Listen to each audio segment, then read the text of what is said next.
Ya tenemos con nosotros a nuestro invitado de este día, vía Zoom. Señores, tenemos a Guillermo Moreno.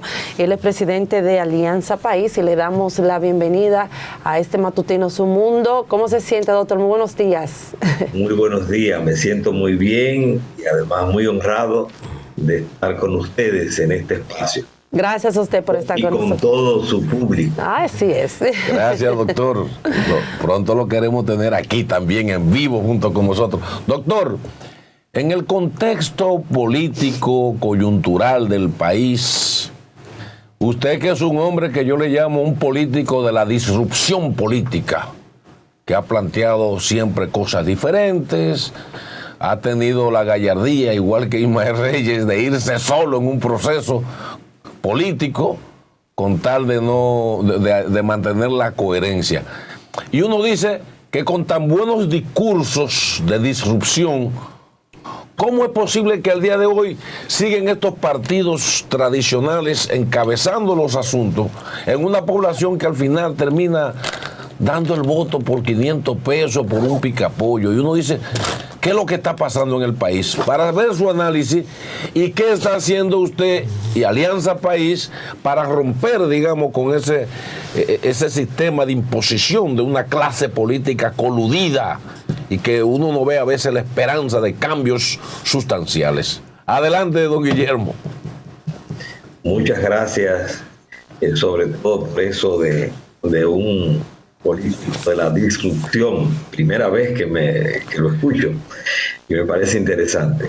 Mire, nosotros en el país y en muchos otros países, la democracia se ha convertido en una trampa, el sistema democrático, sobre todo en países como los nuestros, donde no hay mecanismos que garanticen unos mínimos de equidad y de transparencia.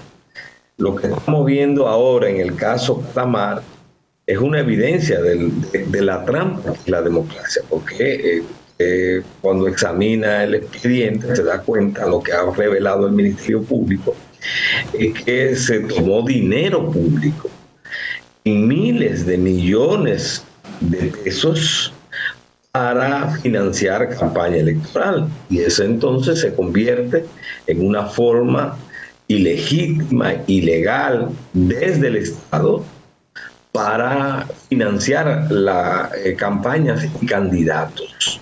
Y entonces se convierte en una competencia de quién acumula más. Uno lo hacen a través de la corrupción del Estado, de los órganos del presupuesto nacional, y otros lo hacen captando dinero de origen ilícito, del narcotráfico, etc. Entonces, los que no participamos de esa lógica, todo lo contrario, que la combatimos, entonces se nos hace muy difícil poder competir, sobre todo porque el que podría equilibrar el sistema político es el órgano electoral. ¿Qué pasó en las elecciones del 20? Que fueron suspendidas las elecciones. Sí. A las 11:11 del 20 de febrero se suspendieron las elecciones, y no por la pandemia, se suspendieron por la incapacidad, ineptitud de un órgano electoral. Y usted ve lo que está revelando el expediente, que era algo que uno no tenía los datos específicos, pero uno sabía y supo que hubo ese tipo de colisión de funcionarios y de uso de recursos públicos. Y bueno, se ha revelado también el uso de dinero proveniente del narcotráfico que financiaron a candidaturas. Algunos están incluso extraditados, evidentemente han revelado todo eso. Entonces, mientras nosotros no podamos tener procesos electorales que garanticen la transparencia, la pulcritud, el respeto a la soberanía popular, con un órgano electoral con las suficientes garras y además responsabilidad para enfrentar estas cosas, entonces será realmente muy difícil que propuestas alternativas puedan asumir la dirección del Estado. Ahora, eso no nos quita a nosotros ni la voluntad, todo lo contrario, lo que hace es que nos hace redoblar esfuerzo, porque no podemos permitirnos una democracia que es una trampa, que es una caricatura. Los hombres y mujeres que son electos, una parte de ellos no representan los intereses de las comunidades. Lo que hacen es le financian campañas para luego ellos ir al Estado a recuperar la inversión y a recuperarla con creces. Ese es el problema de fondo que tenemos.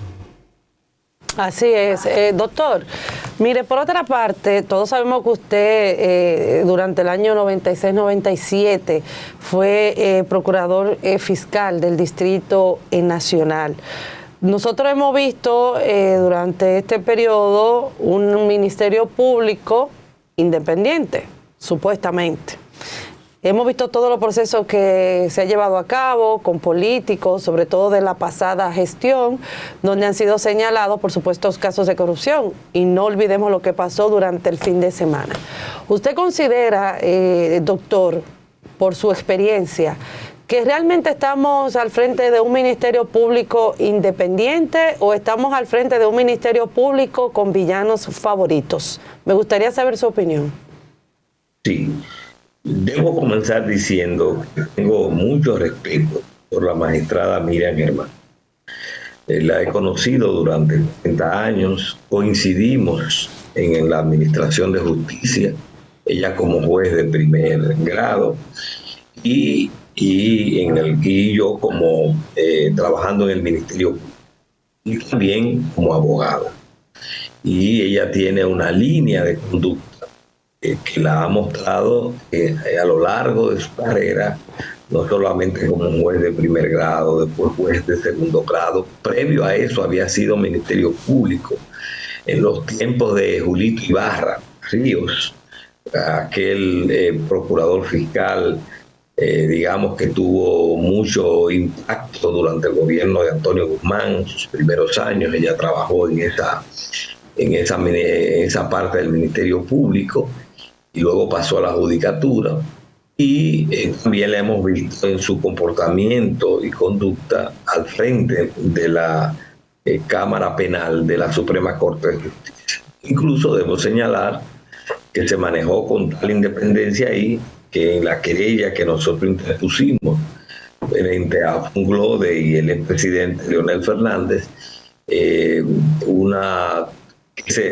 a todos los niveles, desde el Ministerio Público, de la Fiscalía del Distrito, los jueces de la instrucción y los jueces de la Suprema Corte de Justicia, hubo presión política para que esa querella fuera archivada.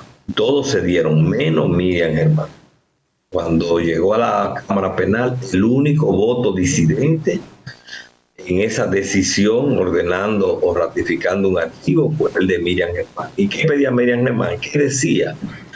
Que no podía archivarse una querella que tenía tantos elementos de prueba sin haber hecho una sola investigación. Es el único caso, pienso yo, en la historia judicial donde se le aportan decenas de cheques, donde se pagaban comisiones por parte de constructores de obras del Estado y que se hacían a través de obras públicas, y todos eran constructores y hacían donación a crear el patrimonio de la Fundación Institucionalidad de Democracia y Desarrollo, Funglode, y le hacían cheques al expresidente Leonel Fernández. Y todos esos cheques, con los nombres de los ingenieros que pagaban las comisiones, los números de los cheques, fotocopia de esos cheques, estaban depositados en el expediente, y no se llamó a uno solo para interrogar. No se pidió una certificación, alguna comprobación en los bancos que lo emitieron. Es decir, no se movió un solo dedo para hacer la investigación. Miriam Germán, sin embargo, dio un voto disidente en el cual para nosotros fue la confirmación de que el expediente estaba en lo correcto y lo que había era presión. Con ese precedente nosotros le hemos tenido y le tenemos mucho respeto a Miriam Germán como jueza y también ahora como cabeza del Ministerio. Y más allá de poder medir qué nivel o no de independencia hay, eso podría ser otra discusión. En mi caso, para mí lo importante es que se está haciendo una investigación respecto de unos casos de corrupción que era necesario y es necesario que se investigue. Es lo que la sociedad ha estado aspirando. Ahora bien, yo sí puedo coincidir con ustedes en que los casos de corrupción han estado circunscritos al entorno del expresidente Danilo Medina. Y en ese sentido hemos reclamado, no solamente ahora, hemos reclamado siempre, que además de estos casos, el Ministerio Público tiene muchos otros casos en carpeta, en el PETCA, de pasados gobiernos, de este propio gobierno, es necesario también que lo investigue. ¿Y por qué no investiga este gobierno? Por ejemplo, doctor, porque incluso la misma Kimberly, que fue ex ministra de la Mujer, dijo que alguien del PRM debe de caer porque hay demasiadas manzanas podridas dentro del mismo gabinete presidencial de este gobierno. Entonces, ¿por qué nada más se fijan para un lado, que es lo que se ve? Porque mire lo que pasó hasta con el de la Lotería Nacional, pero para otro lado se está inclinando demasiado.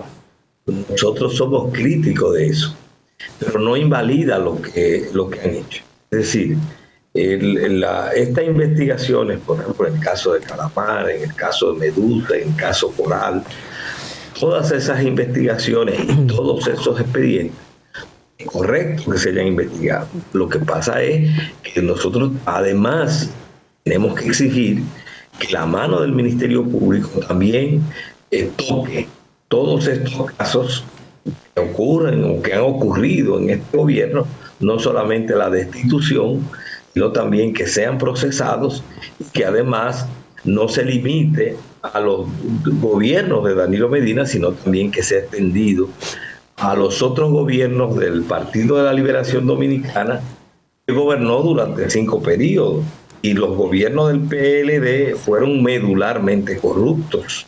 Fíjense que, por ejemplo, en el caso de Odebrecht, fueron 17 obras, 17 obras las que están en el expediente, 12 fueron construidas en los gobiernos de Leonel Fernández. Y de esas 12 obras que fueron construidas en los gobiernos de Leonel Fernández, 4 de las 10 obras más sobrevaluadas de toda América Latina están dentro de esas 12 obras.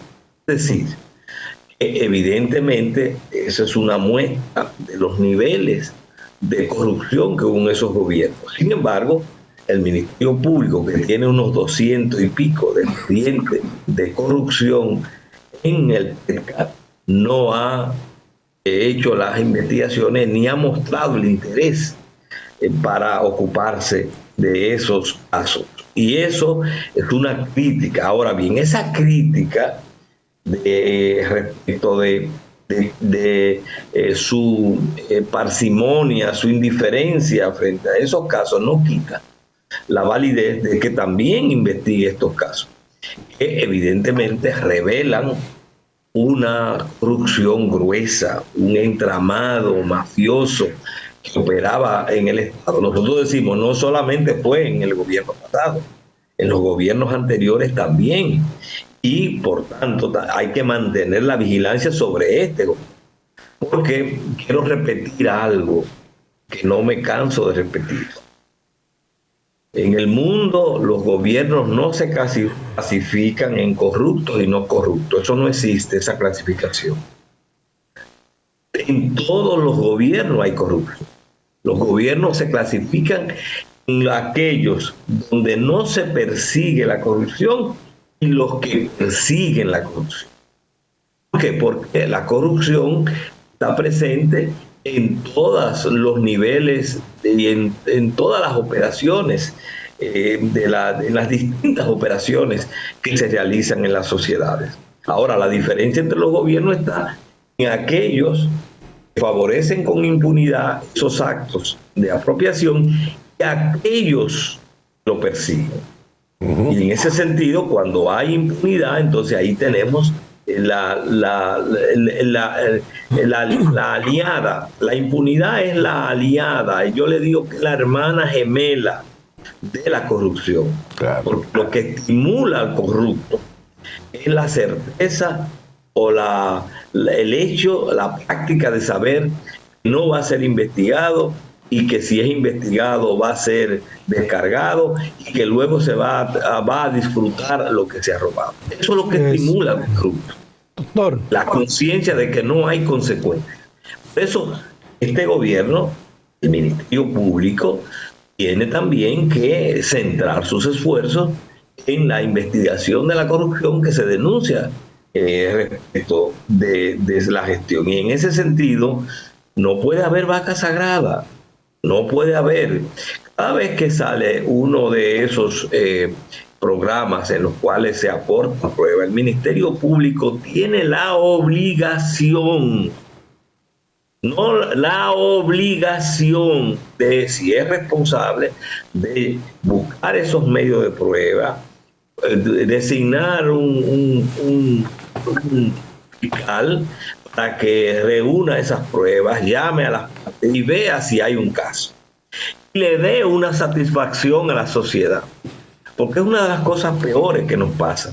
Nosotros vemos que se hacen denuncias, algunas pueden ser falsas, algunas pueden ser no reales, algunas pueden ser para hacer daño, muy bien, pero la sociedad escuchó la denuncia. Entonces necesita el órgano encargado de investigar las infracciones y sobre todo en algo tan grave como la apropiación de recursos públicos. La sociedad necesita no que el programa de Nuria Piera o el programa de Alicia Ortega nos diga eso, no, necesita que entonces el órgano encargado que está facultado y obligado a investigar esas denuncias, la investigue, le rinda cuenta a la sociedad y le diga, mire, después que lo investigamos, resultó que era falso, esas pruebas, no había un caso, o al revés, retuvimos estos medios de prueba y efectivamente estamos tramitando hacia los órganos correspondientes esta denuncia que originalmente se dio, porque fíjense que se dio a través de un medio de comunicación. Fíjense, inexplicable que un programa de televisión sea más eficiente en la investigación de la corrupción que el órgano encargado de seguirla y de investigarla y que tiene todos los medios. El Ministerio Público puede hacer allanamientos, puede hacer detenciones, puede buscar los documentos y las pruebas, tiene todos los medios.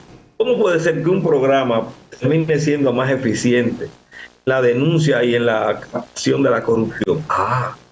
Si lo hace el programa, el Ministerio Público tiene la obligación de tomar eso y entonces ver si hay un caso.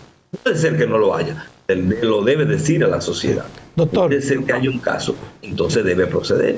Mire, doctor, usted hace unos días hizo un llamado a la ciudadanía a hacer conciencia de lo que significa realmente que los productores de arroz quiebren. Y dijo también que fue un desatino del gobierno de Hipólito Mejía incluir el arroz en este tratado del DRF-CASTA. No entiendo por qué Hipólito Mejía, un agrónomo, sabe muy bien lo que significa el arroz para el dominicano, lo haya incluido en este tratado. ¿A qué se debe eso que usted señaló? Yo, honestamente, todavía no tengo una explicación que no sea una actitud de sometimiento y de complacer y una falta de y una ineptitud en defender los intereses del lo que pasó durante esa administración respecto del DRK. Debo decir que en esa ocasión, cuando se estaba la República Dominicana suscribió el tratado, ya estaba concertado entre los 5 países de Centroamérica y los Estados Unidos. Y la República Dominicana, en principio, no participó en todo el proceso de negociación. Y entonces alguien le vendió al presidente la idea de la conveniencia de que nosotros fuéramos parte. Y en alguna medida parece que asumimos una actitud de cederlo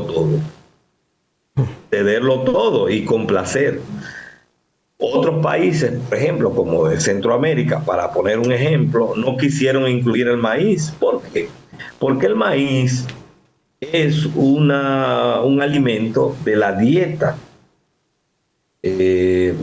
diaria de esos países. Sí, como el arroz para nosotros. Como es el arroz para nosotros. Eso era lo que significaba defender la soberanía alimentaria y defender la producción nacional y defender a cientos de miles de empleados, productores directos o indirectos del arroz. Era precisamente el no resguardar con algún mecanismo, no incluir un producto tan sensible como el arroz. Entonces, para mí no tiene explicación, sobre todo por lo que usted señala.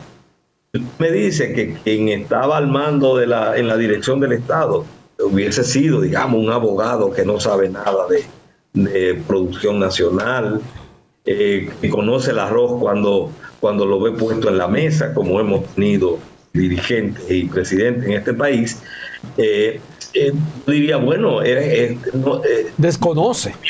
Lo desconoce y no fue bien asesorado. Eso no puede pasar con Hipólito Mejía. Así es. Doctor. Porque es un conocedor de la materia. Y por eso decía en esa rueda de prensa que fue un desatino de parte del presidente Hipólito Mejía incluido, pero también decía que fue también marcada la indiferencia de los 4 gobiernos del PLD, los 2 de Leonel y los 2 de Danilo, ante los reclamos reiterados que durante más de 20 años o casi 20 años han estado haciendo los productores de arroz, alertando que esta situación venía. Es decir, tenemos 20 años oyendo, el lobo viene, el lobo se está acercando. Bueno, pues ya tenemos el lobo ya de un año, el 1 de enero del 25, donde se van en principio a levantar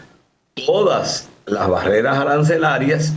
Entonces vamos a tener una situación insostenible para el productor de arroz, porque es que el productor de arroz dominicano no puede competir con el de Estados Unidos. Y digo algo más, cuando digo eso no es porque sea ineficiente el productor de arroz dominicano, y le voy a demostrar por qué no es así. En los últimos 7 u 8 años, nosotros pasamos de 8 millones de quintales de arroz a producir 14 millones de quintales de arroz. Así es. Con lo que el productor dominicano satisface la demanda, 100% la demanda dominicana. Y un excedente. Y hay un excedente, con lo cual a Haití se le exportaron 600,000 quintales, por ejemplo, el año pasado. Es decir, que a otras islas del Caribe. Así es. Es decir, que tenemos un productor eficiente. Ahora bien, ¿por qué es que no podemos competir? Por una razón muy sencilla.